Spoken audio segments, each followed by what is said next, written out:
தேவனுடைய செயலாகும்படி அவர்களுக்கு அதிகாரம் கொடுத்தார். யோவான் 1:2. இழந்து போனதை தேடவும் ரட்சிக்கவுமே மனுஷகுமாரன் வந்திருக்கிறார். லூக்கா 19:10.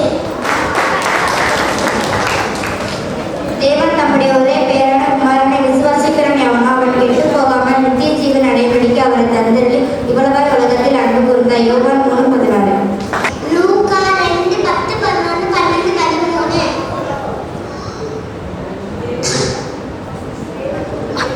தேவதூதன் அவர்களை நோக்கி, பயப்படாதிருங்கள், எல்லா ஜனத்திற்கும் மிகுந்த சந்தோஷத்தை உண்டாக்கும்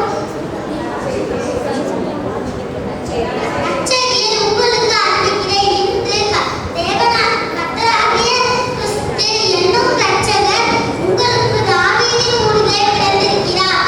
பிள்ளையை துணியில் சுற்றி முன்னறையில் கிடந்திருப்பதை காண்பீர்கள். இதுவே உங்களுக்கு அடையாளம் என்றார். அந்த சமயமே பரமசேனையின் திரள் அந்த தூதனை தோன்றி, உலகத்தில் இருக்கிற தேவனுக்கு மகிமையும் பூமியிலே சமாதானமும் மனுஷனின் மேல் கிருபையும் உண்டாவதாக என்று சொல்லி தேவனை துதித்தார்கள். லூக்கா 2:14.